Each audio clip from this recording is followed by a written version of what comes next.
Does anyone know who our next speaker is? Dominique Dawes is about to come on stage here.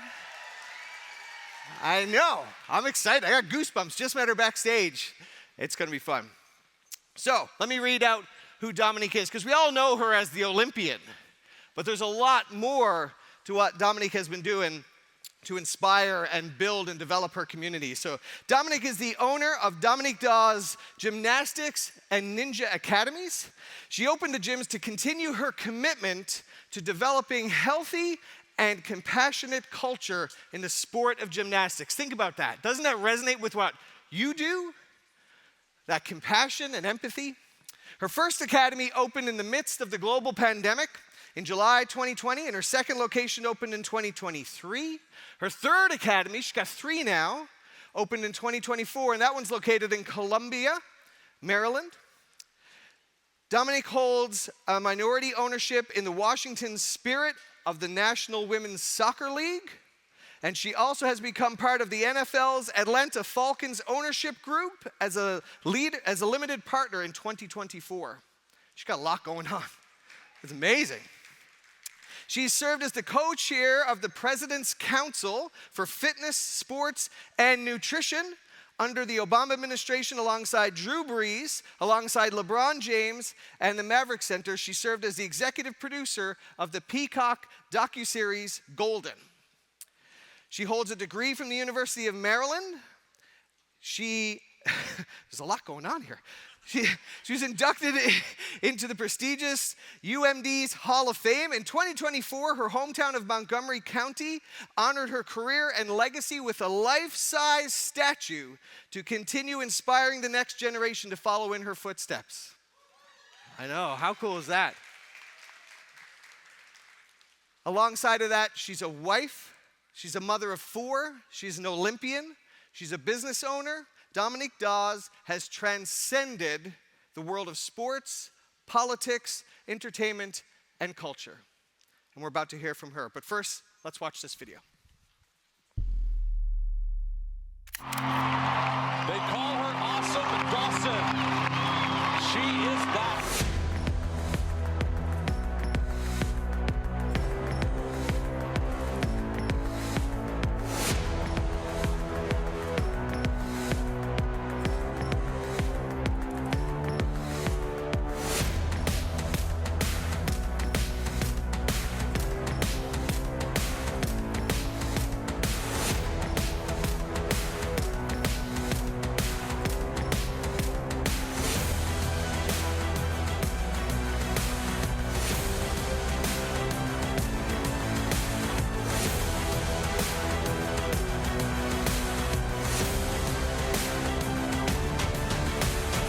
When I look back at my career, it's not just about the medals or the accolades. It's about planting positive seeds in the lives of the next generation of young athletes. And I think at the end of my days, I'll know that my days will not be over if I know that I was a part of planting that positive seed that will live on, and the next generation will not only strive to do great things, but more importantly, enjoy the journey along the way.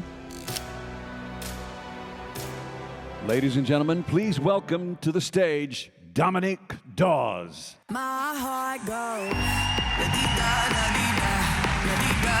Hello, hello. Good morning, good morning. I feel like I'm back in the Georgia Dome again, though it's 29 years later. So people will still recognize me to this day, and one of the first questions they ask me is if I can still flip.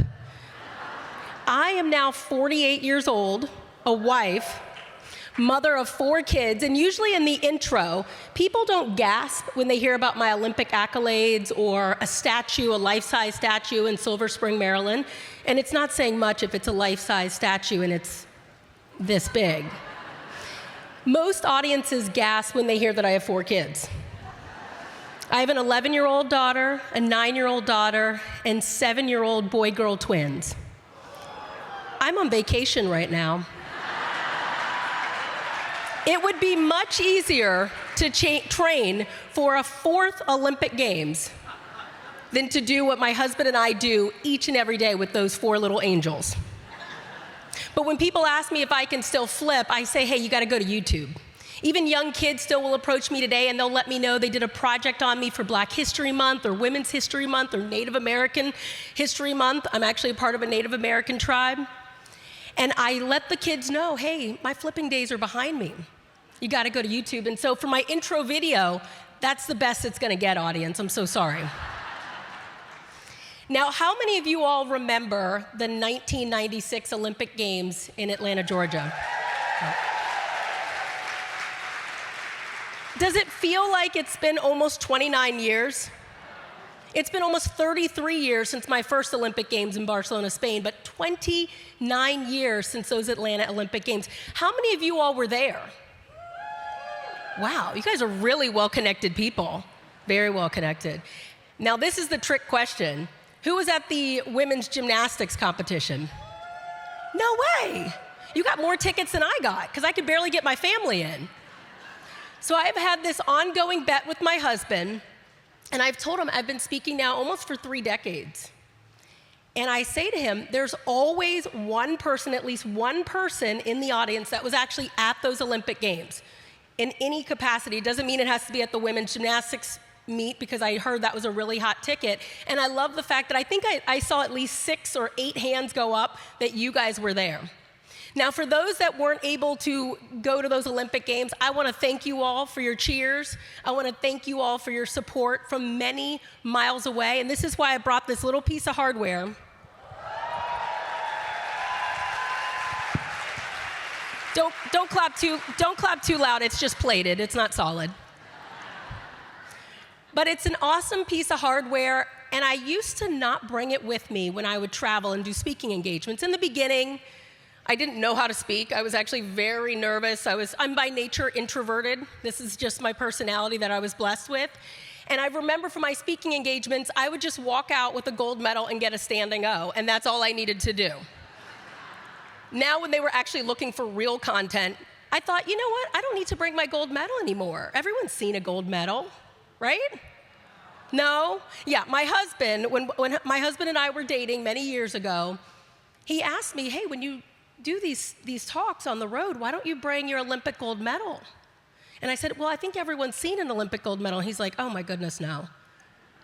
I think because I hang out with other Olympians, we always just walk around with our gold medals on, so we're thinking everyone has seen an Olympic gold medal. So I wanted to bring this for each and every one of you all to see it from afar, really for myself and my team, known as the Magnificent Seven, the greatest women's American team in gymnastics, to say thank you.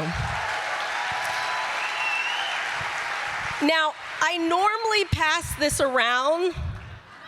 Travis, this is too big of a, yeah, I can't, it's not gonna happen, because it's not gonna get back. But I'm gonna have you come up and you can hold it for me then. Yeah.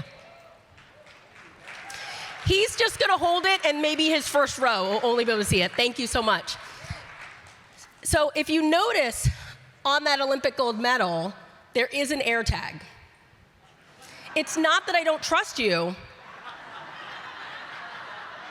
No, I'm just kidding. There is an air tag because I've lost the Olympic gold medal multiple times. And so if this air tag, if it beeps and it leaves the room and the gold medal goes with it, I will jet after you all so quickly, and I will catch you like FloJo. But I don't lose my Olympic gold medal at home. It's kept in my junk drawer. You know, where everything you need is in the junk drawer. My kids are asking me for Band-Aids. I'm like, oh, junk drawer. My kids are asking me for paper clips. You know they don't ask for paper clips because who uses paper anymore, but junk drawer. AA, AAA, D, E batteries, junk drawer. Olympic gold medal, junk drawer. On a serious note, I want to share with you all how throughout my 18-year career in the sport of gymnastics and beyond, I realized that success really is a journey, not a destination. It's not about, I love how they're passing it around, and I was like, you're not gonna really pass it around? It's not about standing on top of that podium.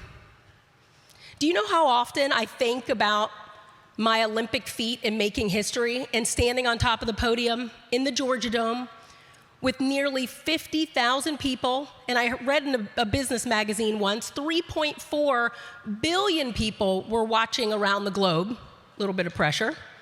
She's like, yes, I was one of them. I don't think about that moment often. With my hand over my heart and singing the national anthem, and yes, I was singing the national anthem. I actually got a stint on Broadway after that. And my husband reminds me that Greece went dark because of me, because they gave me that opportunity. But I was singing the national anthem. Amanda Borden was to my right. She was our team captain. She was like, Dom, please shut up. I'm like, this is my one moment. That, to me, didn't equate to the fulfillment, the joy, the success in the world's eyes that I thought I was going to experience. And I quickly realized as a young adult, it's about the journey. It's about all those tools and valuable lessons you learn along the way from the highs, but you learn so much more from those lows. I learned so much from my Olympic fall. I fell at the Olympic Games. Does anyone remember that? Oh, good. You guys all blacked it out, just like I have. I fell at the 1996 Olympic Games in the all-around competition. I was supposed to be on that podium. I was one of the greatest American gymnasts at that time, and I fell. Coulda, woulda, shoulda.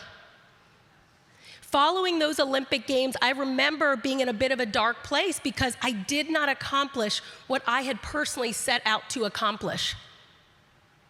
I got stuck. I got stuck in the coulda, woulda, shoulda. I got stuck in the pain. I got stuck in the loss. I got stuck in the setback. And you know when you make mistakes in life, many times what do you tend to do? You point, is it just me? Oh my goodness, I'm not. You point the finger outward. You want to blame other people. I wanted to blame the judges. I wanted to blame the bright spotlights, because there were spotlights at those Olympic Games. I wanted to blame my parents. I didn't have the most loving upbringing. I wanted to blame the nearly 50,000 people that were chanting 10-0, 10-0, or Go USA. That was pressure. But when you make mistakes in life, you deal with challenges or setbacks, and you point the finger outward, you get nothing of value from that painful experience.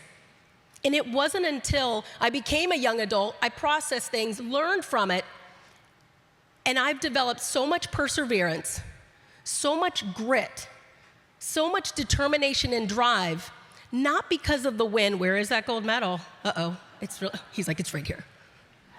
Not from the gold medal, but truly from my Olympic fall in my athletic career. The painful moments. I always say that the painful moments that we go through in life, they do serve a greater purpose that helps lead to your passion, and it allows you to make a greater impact. So take that away. When you go through setbacks, you go through challenges, you go through isms, whatever it is, no's, rejection, don't give up, don't give in.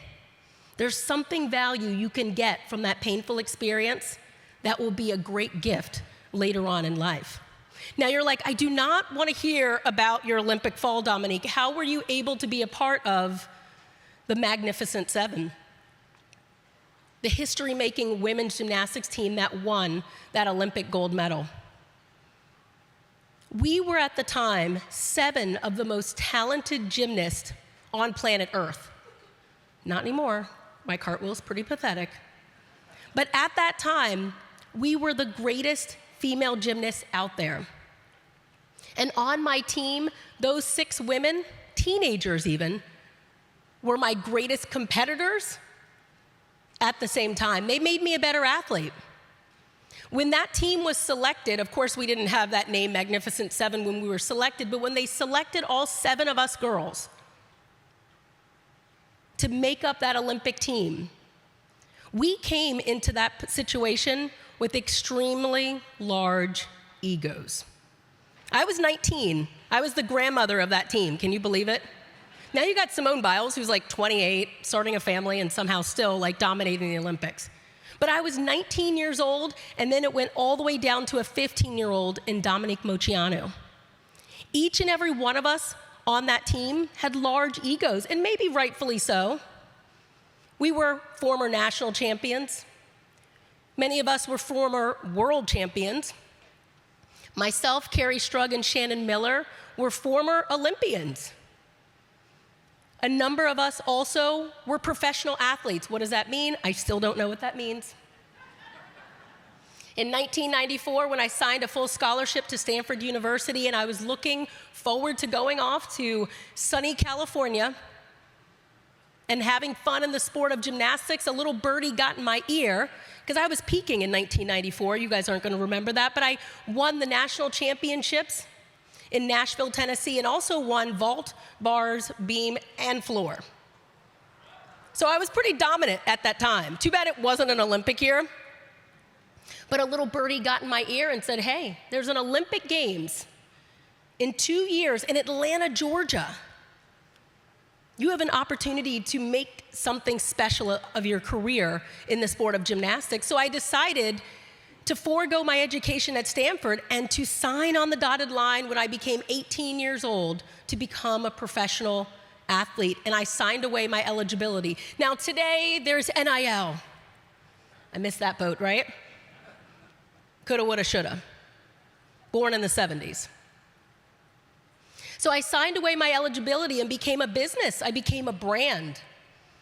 And like I said earlier, a number of my teammates, they were businesses and they were brands, and we all were going after the exact same endorsement deals. There are limited endorsement deals for pipsqueak little gymnasts. Limited. So we had egos. The sport of gymnastics is also an individual sport for the most part. On the balance beam, who's on the beam with me? I wish someone else was holding me on the beam. No one's gonna pick you up when you're about to fall on the floor exercise.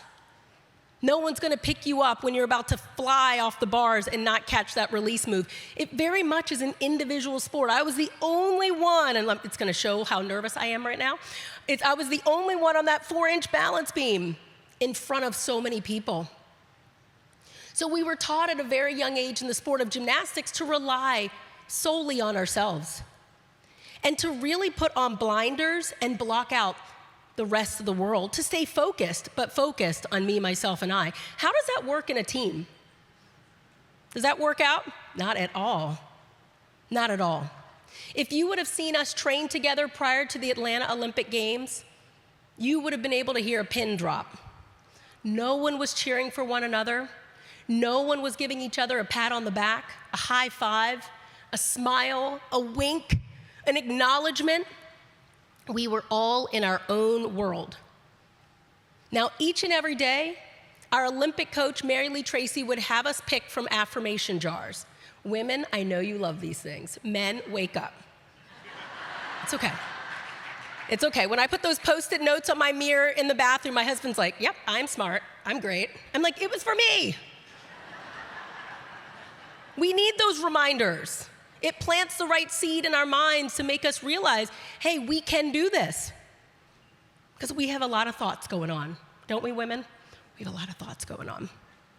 Well, one day we were picking from our affirmation jar, and one day we picked an affirmation team. Together, everyone achieves more. And for whatever reason, in the group of us 7 teenagers, a light bulb went off, and we realized we actually can't make history alone. Yes, I could be the first African American to win an all-around competition. I wasn't. It was Gabby Douglas in 2012. Yes, another American can get on a podium, but what would be so special about a history-making performance is if it were done together as a team. The next day in practice, we chose to check our egos, and you saw something different. I was cheering Shannon Miller on, even though I knew I wanted to beat her in the individual competition. For the team competition, you're my friend, you're my buddy. I respect and appreciate and value what you bring to the table. You make me a better athlete. Carrie Strug was giving Dominique Moceanu a high five. Amanda Borden, our team captain, was there to give Amy Chow or J.C. Phelps a big hug. At the end of our very grueling 5 to 7 hours a day practices, even at the Olympic Games, I was thinking, shouldn't we lighten it up a little bit? We're kind of ready, right? No.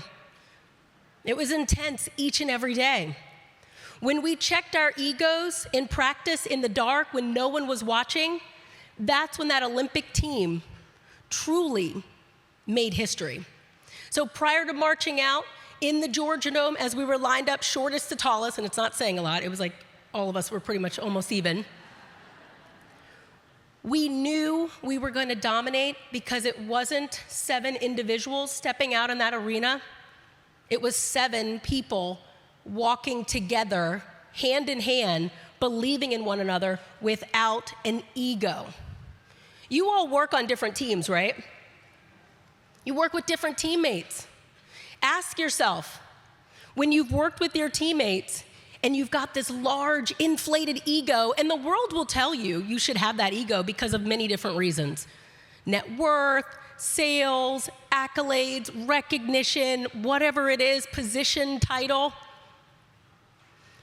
But if you allow that ego to take center stage, it's going to stifle the growth and potential of your team.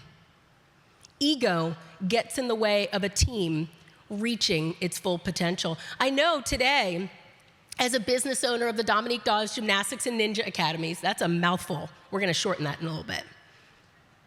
That when I started that company in the middle of a pandemic, I knew it couldn't just be about me. I couldn't teach every class. And even as the entrepreneur running it for nearly 4.5 years as the CEO, I was wearing a multitude of hats. Marketing, HR, hiring, onboarding. I learned so much. I got my MBA right there in the trenches. But I knew I couldn't do it alone. Even though my name is on the buildings, even though many people walk through the doors because they remember the brand, I take everyone back to their childhood. It's kind of a cool experience. So many people love sharing with me, I had a poster of you on my wall. And I'm like, oh my gosh, I feel really old now. And then I got booted out for like Justin Bieber or someone else that became more famous back then. It wouldn't be Justin Bieber, it would be like Justin Timberlake. Right? You're like, we're telling our age right now. Mine was Leonardo DiCaprio, right? Do you remember Titanic? Oh my gosh, I was like, oh my gosh. See, that's like the Broadway part coming out, not. But if I made it all about me, and I thought I had the answers to everything, and I wanted to be closed-minded, it was my way or the highway, and I made everyone around me miserable, if I had my ego in check, when starting this company and running this company and walking through the gym each and every day, and that wasn't the plan.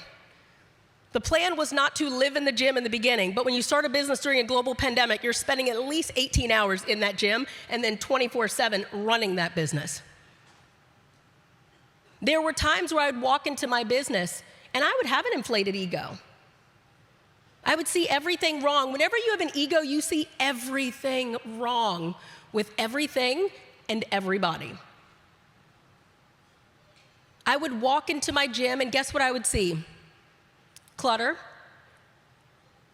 dirt, kids falling off a balance beam, coaches socializing, things of that nature. And I would have a problem with every single thing and every single one. My husband, who is a better person than I ever will be, he's a school teacher of nearly now 20 years, truly changes lives every day, 8 a.m.-ish to 3 p.m.-ish and even after. He would constantly remind me, why did we start this business? Why did we start this business? What was our goal? To change the culture of the sport of gymnastics. The seed that was planted of the abuses that took center stage in the sport of gymnastics, that's why my husband and I started these academies. We wanted to make sure kids would walk through the door smiling and leave sweating and smiling, that their self-esteem was lifted up, that they were going to develop life skills to help them build their confidence, their strength, things that were valuable that we want our young generation to learn. He reminded me, when you walk through those doors, take your own piece of advice and check your ego and remember why you're doing what you're doing. Do you think about that in the work that you're doing today? Do you ask yourself, why do you do what you do? Why do you believe in Juice Plus? Do you believe that it educates, that it empowers, that it does truly create a healthy lifestyle in someone? You've got to believe in what you are talking about. So when I would check my ego, because many times we get caught up, I would walk through my gym doors, and you know what I would see? Okay, there was still that clutter, because there's always that stuff in the lost and found that no one wants to pick up for their children. But I would walk in the gym, instead of being fixated on the number of times kids were falling off a balance beam, and it happens often. I fell more than I stayed on the balance beam. Instead of looking at how many times they fell off the balance beam, what did that child do right after they fell? They got back up. That child is developing perseverance. That child is developing determination. That child is developing grit. They're going to go through hardships, challenges, changes in life. And through their experiences in the sport of gymnastics, and we're not training future Olympians, trust me. These kids are having fun, they're working hard, and it's about building a self-esteem and the life skills, that this is something that child will take with them the rest of their lives. Then I look over at those coaches that I labeled as socializing in the back. These are passionate, hardworking coaches that love what they're doing, and they love the kids that are a part of the program. Guess what they're doing? They're developing a friendship. They're smiling, and they enjoy their calling. They enjoy their vocation. They enjoy the job. And they're learning in this journey along the way as well. You see how your ego can get in the way and distort your view of things?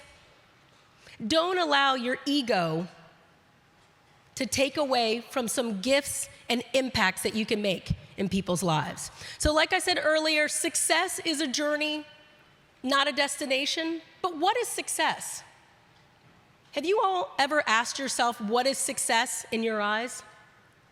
Have you truly asked yourself that? What's happiness? What's fulfillment? For me, it started when I was 11 years old. And yes, I can take myself back that far away. 11 years old, I received my first piece of fan mail. Do you guys remember back in the day when you would sit down with a pen and paper and you would write your sports heroes or someone you looked up to on TV? Do you guys remember those days? I'm really telling my age.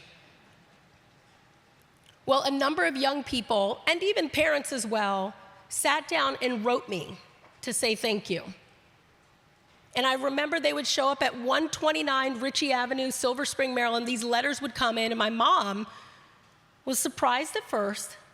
And then there was a rule in my house: homework first, then fan mail letters.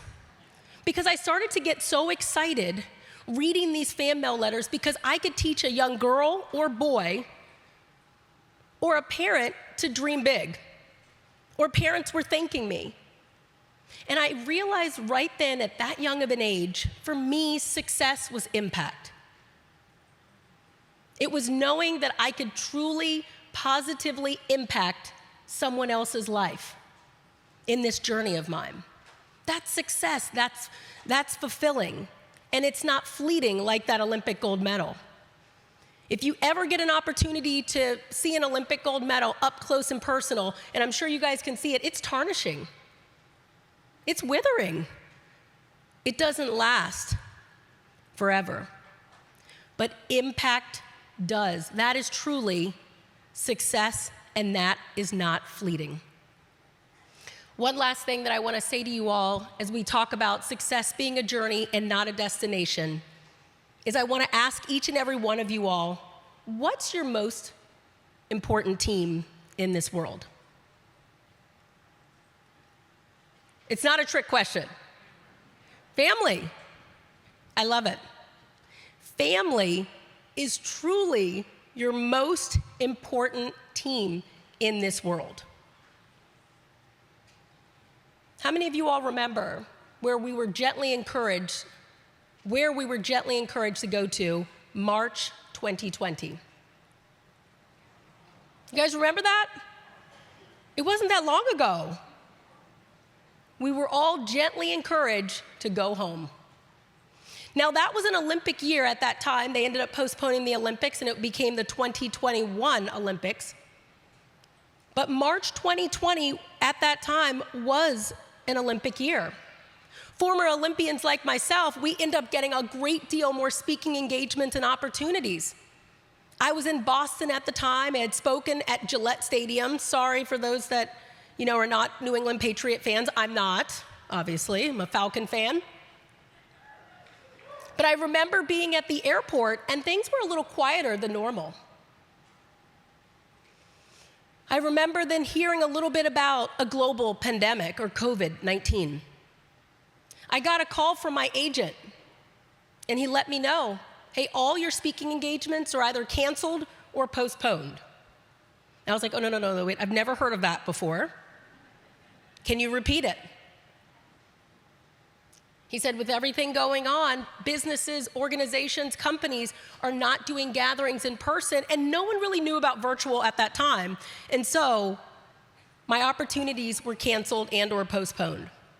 I mentioned earlier, my husband is a school teacher. We do not pay school teachers enough. He loves the work that he's doing. He's passionate about it. He loves the impact, but I've got to make sure I'm working. We got 4 kids. I even tell my kids, I'm like, you don't really have to go to college. As I'm looking at prices today. It was so different when I went to college in the 90s and then early 2000. So we really needed those opportunities that I was blessed with that year, but March 2020, everything shut down. Also, I mentioned how I started a gymnastics academy that year. Guess what? I didn't sign the lease after I heard about a global pandemic. People think I'm so brave. I'm not. I signed the lease November 2019. I know, right? Like, not good timing. It worked out. November 2019, you can actually even look back at my social media pages. I'm sitting in a pretty pathetic split with my 4 kids around me. They're so young in this photo. We thought in our dream house, and I'm signing a 10-year lease, 10-year commitment, knowing that I was going to change the culture of the sport of gymnastics and ensure that each and every child that walks through our doors is going to have a positive experience. And then bam, March 2020 hits, and we can't open our doors, which was slated to open April 2020. We were a little delayed and opened July 2020. I don't know how we still got equipment in. I don't know how my contractors were working, but somehow we were able to open our doors in the midst of a global pandemic. And today, we're continuing to grow and changing thousands of lives. But March 2020, we were all gently encouraged to go home. I mentioned earlier, I'm naturally an introvert. I'm very private. I've always been very guarded. I think it didn't help that I became known at a young age. And so family time is very important to me. You know those 5 love languages? 5 love languages? Isn't it great? Isn't it great if people listen to what your love language is, though? Right? I'm like, I don't need affirmations. I already have my Post-it notes. My 5 love languages, and you're supposed to have the top 2. I'm like, quality time, quality time, quality time, quality time, quality time. My husband's like, I get it, quality time. During that time, though, of course, it was filled with a great deal of fear and uncertainty. No one understood what was fully going on. We had an opportunity to focus on one another, those that are in our home. It could be a partner, it could be a spouse, it could be your immediate family with your parents, it could be a group of friends that you lived with, but for me, it was my husband and my 4 very young kids. I loved it. How many times can you organize a garage, though? Or a closet? I'm not a baker. I don't really bake. I can bake, but I was baking nonstop. We're walking around the neighborhood, we're biking around the neighborhood, we're walking nature trails. I'm not a nature chick at all. I'm afraid of squirrels. I'm like, I got this. He's like, really? My husband's like, this is so embarrassing, but no one's gonna see us. That quality time was so great because we chose to be present with one another. We chose to appreciate one another. My husband chose to act like he was listening. Right? Yeah, that's a great idea. I didn't actually even say anything about an idea. Why would you say that? He's like, well, you have great ideas all the time. Oh, okay, thanks, sweetie. It worked. In the beginning. But then, remember, things started to get we didn't know what was going on. We're still home. All of a sudden, your loved ones are getting a little on your nerves. And what I like to believe is that you choose not to appreciate, you choose not to have gratitude. For me, it's to having a large inflated ego. And like I said earlier, when your ego takes center stage, you will have a problem with everyone and everything. God willing, I get home. Because nothing's guaranteed, nothing. If I get to my house and I have a large inflated ego, you know what I'm gonna have a problem with? Why do we have one of the smallest homes in the neighborhood? It's a nice neighborhood, but my home is really modest. My husband's been with the 4 kids. They're in school, but then he's gonna also do activities with them. I'm gonna walk through the doors, and I'm gonna see all of this clutter, toys, in multiple rooms. He does blame it on me. He's like, you have toy bins in every room? That makes no sense. But why didn't he put the toys away? It's not like he was busy. It's just 4 kids. He has like 35 kids in his class, and he's like, those 35 boys are much easier than these 4 kids. I will tell you, he's so right. I'm gonna have a problem with that. However, when you see those toys, Matchbox cars, Legos, little girly things, those little nails things that are everywhere, have you guys ever stepped on a Lego in the middle of the night? I thought training for 3 Olympic Games was painful at times. No, those Legos don't have a thing on that training. So painful. Then I'm gonna walk over to my kitchen and I have a large inflated ego. I'm gonna open the dishwasher because, I just need a glass of water. Men, why can't you load a dishwasher properly? Do you go through that all the time? I know, isn't there like a YouTube tutorial for them and he's like, I can't. The headmaster at my husband's school said he has selective competency. I just want to let you know that. He told me that when we first got married, and I'm like, yep. He's going to do it wrong, wrong, and wrong, and then I'll never ask him again. Nope, I keep asking, keep asking, keep asking, keep asking. Oh, it's so frustrating. My husband and I, when we were dating, on the second date, and we live in Maryland, it gets a little chilly there, he asked for permission if he could wear flip-flops in November. Who does that? Okay. I was 35, so I was like, anything goes right now.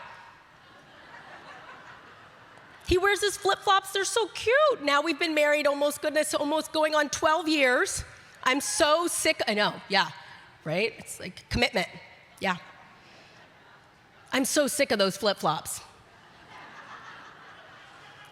He will walk upstairs or downstairs and somehow, mid-step, come out of his flip-flops.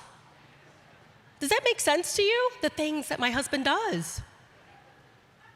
And when he does that, the flip-flops are just sitting on the stairs, and I let him know, hey, your darn flip-flops are on the stairs. I keep tripping over them. It's dangerous. And then his comeback to me is, because we've been married for 12 years, well, 3-time Olympian, if you know the flip-flops are on the stairs, why do you keep tripping over them? I know, right? My husband humbles me. It is the greatest gift. It is the greatest gift. It really is the greatest gift. I'm saying all this to say that when you go into your work with your most important team, your family, you're spending time with them, and you allow your ego to stay in check and it's still there, you're gonna have a problem with even the littlest things. The smallest things could wreck your marriage. The smallest things can wreck your ability to parent and be impactful and be a role model and show compassion and care. Now, if I get to my home and I check my ego and I walk up to my home, I used to live at 129 Ritchie Avenue. That was a very modest home. This is a beautiful home that my husband and I have worked hard for. You start appreciating and having gratitude. There's a lot of people around the world, and even in our country, that are homeless. So I'm appreciative of my home. I walk through my doors, I still see those Legos. I'm gonna watch out for them this time. I see those Matchbox cars. I see my daughter's little glue-on nails that you cannot wear to school. It's like a uniform, and nails are not a part of it. And I remember the days when I was single, and I remember the days that I truly did want to be a mom. And I'm grateful for those 4 little angels. And so if I have to spend a little extra couple of minutes bending down, I can get my squats in then too, then so be it. My kids are very loud kids. There's always noise, always noise. Even last night, my oldest would not go to sleep until I flew in, and she's texting me somehow mid-air. I flew from the Philadelphia area to San Diego, and mid-air when we're landing, she's texting me, and she said, "I'm not going to sleep, Mama, not until you FaceTime me." We FaceTime the whole walk in the airport, the whole car ride here, and then I was like, "You've got to go to sleep, sweetie. Where's your dad?" She's like, "Oh, he's asleep. He's good."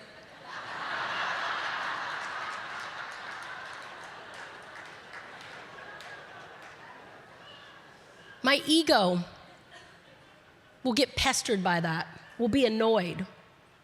My ego will say, "What kind of parent am I that I'm talking to my kid at midnight?"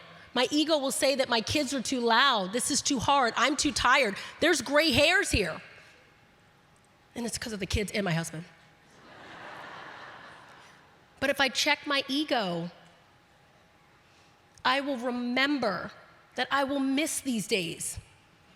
I will yearn for the days to come back where I walk through a door and I have toys to pick up or 10 loads of laundry always to do. It's always 10 loads. Or a daughter that just wants to spend quality time on the phone with her mother while she's on the road. Ego distorts your perception of a situation that is so precious and so beautiful and so valuable. And my husband and I remind ourselves this often enough. We remind ourselves we're gonna forget these days, or we're gonna miss these days, and we're gonna yearn to have these days back. Let's not get caught up in the rat race and not be grateful and not be appreciative and not see how we can make a positive impact on our family and others around us. We've all been given this great gift. We've all been given this great gift. You can impact the world around you. But what I always like to say is that your family is your most important team, first and foremost. It doesn't matter how many speaking engagements I get. It doesn't matter the fact that I brought in an amazing, well-cultured PE firm to help take my businesses to 3 and beyond. It doesn't matter when I got the call from Mr. Blank, and I'm very honored for that opportunity to be a part of the limited partnership group of the Atlanta Falcons, or a statue that's yay high. Those things are not gonna matter at the end of my days if my family is not intact, if my family is not full of harmony. People always ask me, what do I want my legacy to be? I don't want to be known as an Olympic gymnast or a gold medalist that might have lost her medal at the Juice Plus conference.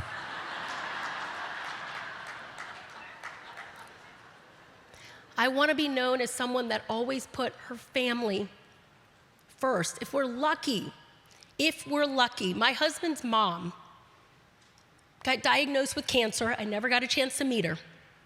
She was given 6 weeks to live. Grandma Barbara is what we call her. My husband said those were the 6 greatest weeks of his life. They said, "I love you."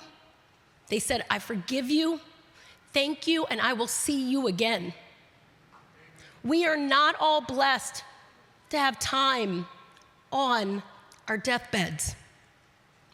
We are not all blessed to have time to say goodbye, to say I love you, and to say I forgive you.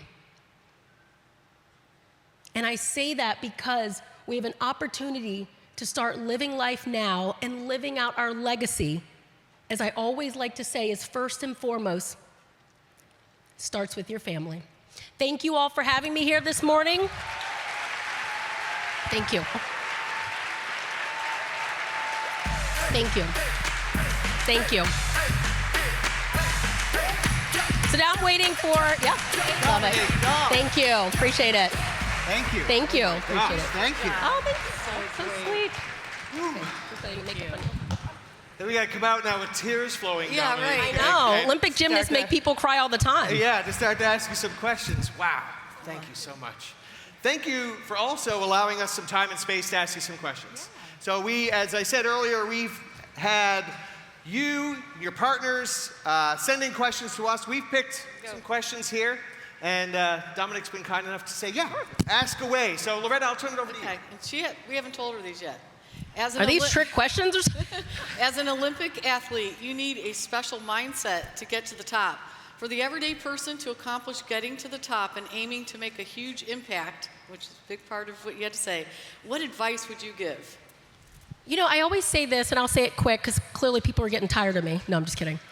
You're good. What helped me to be a successful 3-time Olympian would lead to utter misery in my life today. Right. With my marriage, with my children, and even with my academies, honestly. I sacrificed a lot. I was a gymnast for 18 years of my childhood, and that was my sole focus. You know, we worked hard, we ignored pain, we were selfish individuals. And how many of you all remember Nadia Comaneci? Boo, she ruined it for all of us. She got a perfect 10.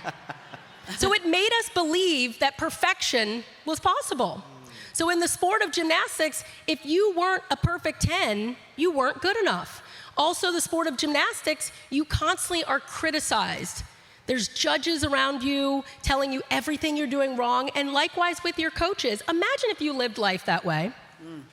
Striving perfection, it's not gonna happen often, and it's very rare. And then also you were constantly comparing yourself or judging others. And so I've learned to kind of shake those things that were ingrained in me in the sport of gymnastics that allowed me to be successful in the athletic arena and really take in those valuable life skills that are not only gonna allow me to be successful and impactful today, but also people would wanna be around me. People aren't gonna wanna be around me if I'm only about perfection or I'm constantly judging and criticizing. Thank you so much. No problem. Stephen? Great, thank you. Yes, you can do applause. Yeah. Great. Oh, you're so sweet. Thank you. So, on health and wellness, and I'm sure everybody here is thinking this question right now. How has your approach to health and fitness evolved since your Olympic days, and what advice do you have for maintaining long-term wellness? Yeah, I think for me it was very hard, as I can't say 3-time Olympian enough, but when I committed my whole life to the sport, I felt as if the next thing that I was doing, if it was fitness or if it was health related, I had to be that focused, solely focused. That's a very incomplete life. That's a very one-dimensional life. And so trying to figure out a fitness regimen for myself and living a healthy lifestyle, for me, it's all about balance.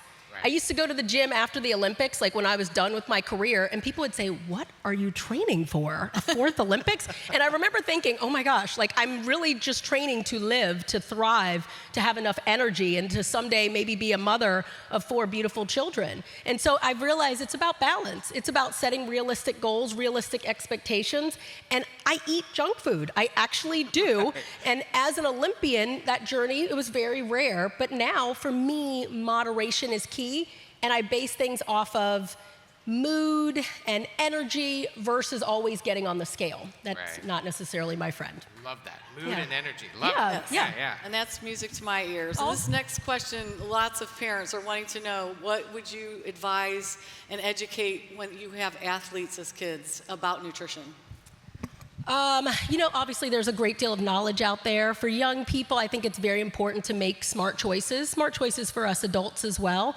But every now and then, you can allow your kid to have candy or have a little bit of junk food. You don't want to deprive them of anything, but you want to teach them that the food intake, the food they bring in, is going to have an output of the energy that they'll have. And so if they eat a lot of crappy food, high sugar food, high fat food, they're not going to be able to excel on the soccer field or the basketball court. And I always like to say this to parents.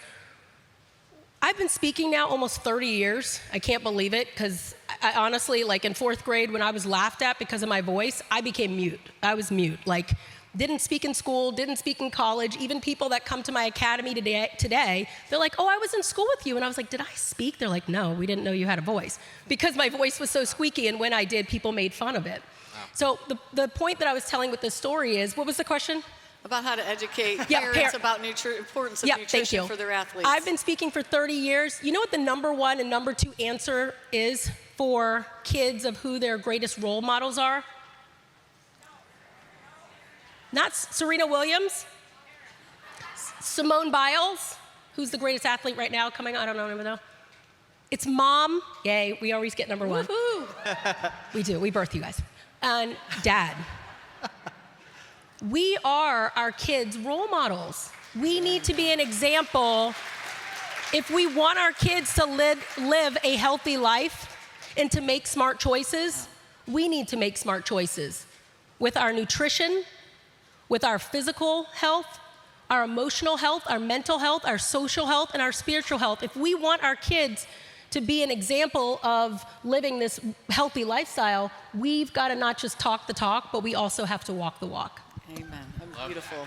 I'm going to build off that as we think about the next generation and young people as a role model for young athletes and for next generation of people.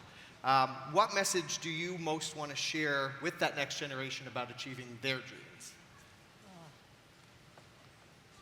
Yeah, I didn't get these questions beforehand. So, you know, I want kids to have fun. You know, I really do. I really do. Like, we have 4 very gifted kids, and 3 of them have the it factor. Like, my husband and I can see it. He was a Division II athlete. He said that his school, SNHU, is now going to be Division I because they've got, like, more degrees. He's like, so that makes me a Division I athlete. I'm like, no, that was, like, when you went there, it was Division II. And he's, like, telling our son, he's like, Dad played Division I ball. He's like, yes, Daddy's better than Mommy. I'm like, okay, right? But I want kids to have fun. They should have fun. Yes, they should learn about hard work, and they should learn about picking themselves up and, you know, from hardships, or, you know, they should learn how to work together as a team, and they should have this confidence. But you got to recognize this, people. Kids have how many childhoods? There's no do-overs with them. There's no do-overs. I'm right outside the district, and we live in a very high-pressure area. And it's all about grades and the school that your kids go to, or, you know, the soccer team. And soccer's now a year-round sport. Baseball's now a year-round sport. Like, I was looking forward to my kids having seasonal sports to be able to learn different skill sets and have different teams and things of that nature. I think we need to let go of all this pressure we put on our young people in youth sports. And yes, it should be about hard work. But it should also be about fun. My 3-time Olympic self comes out often. We have the academies, so I'm like, okay, kids, you guys can do gymnastics and da-da-da-da. And there'll be days where our kids don't want to go to gymnastics. And I'm like, I never took a day off. And they're like, well, look at you, Mommy. I mean, you just are type A. We don't want that. My husband, who had a more balanced and normal childhood, was like, okay, you don't have to go. Good, I don't have to drive you. I mean, not like that, but, you know, like, and they'll just sit in the back and run around with neighbors, and they'll play, and they'll be on our swing set, and I'll look out the window, and I'll be like, what is she doing? And my husband's like, they're being kids. We need our kids to be able to be kids, because, again, they've got one childhood. All right. Thank you. I love yes, that. That's thank you. Absolutely right. I have time for one more. Okay. Well, that He's like, I don't know was if I have amazing. High note for sure. So my girls and I watched you in Atlanta in 1996, and we love seeing you win the gold. What an exhilarating experience. I would love to hear how training for the Olympics helps you in everyday life to overcome obstacles and bounce back. Again, like I like to say, what helped me to become a successful Olympian would lead to utter misery today. If I had that mindset, I would take these 3 academies to 50 academies. And I would sacrifice what's most important to me. You know, for the longest time, I started talking about running these academies. This was during the pandemic. And I said, if they ever start taking time away from the people that matter most to me, my husband, my faith, my 4 kids, that I'm going to step back a bit. Right. Because I got one life. Right. I already sacrificed a lot as a child. I just flipped. I wore a leotard even to bed. That was just what I did. And so I remember my oldest daughter coming up to me and saying, hey, Mommy, you work too much. And we do work, don't we work? Especially if you love what you're doing, it's not gonna feel like work. And it didn't feel like work because I was so committed, and my husband as well, to changing the culture of the sport of gymnastics. When the toxic abuses of Larry Nassar took center stage, that's someone I knew for 10 years of my childhood. He was considered a friend. He was clearly a wolf in sheep's clothing, abusing hundreds of young girls. We became very committed to opening these academies and changing those lives. However, when my oldest daughter said, you're working too much, and she was right, I was putting out fires in multiple academies, I signed a lease to a 3rd location, I realized, you know what, she's right. If I'm gonna sacrifice my relationship with my husband, I wanna stay married, I really do. It's gonna, yeah, I came from a house of divorce, it's no fun. And I want my children to know me as mom, not as some successful entrepreneur, and they go look at a statue and say, yeah, she was a darn good Olympic athlete, but she was not there for us. And so that's when my husband and I, a little bit before that even, we started the process of bringing in partners that were like-minded, that truly believe in what we're doing and changing the culture of the sport of gymnastics. Why? Because I needed to step back and be more present at home. So when my husband asked for that date night on the golf course, which I'm like, we don't play. He lets me know it's not about golf. I actually want to spend quality time with you. And because we're that bad of golfers, it'll probably take 5.5 hours of misery. And my 4 children, I can't stress it enough for those of you all that do have children, one childhood. One childhood. I don't want them to read about what I did in Business Week or see accolades around the home that are not up. I put nothing up. The gold medal's in the junk drawer. There's nothing on my walls about my career. It's about my kids. They make me smile. And every now and then when I'm getting along with my husband, I'm like, okay, your photo goes back up. And so for me, it's really focusing on what matters most. And that's why I made that decision, so that I can be more present as mom and wife and not just be this business owner. I think we need to give it up. Yeah. Doing an amazing job at that. An amazing job at creating balance and still having incredible impact in your community. Work-life balance. It's balance. what you want to strive for that. All right, Choose Plus family, what do you think? Let's give it up. Huge round of applause. Thank you Dominique so much. Dawes.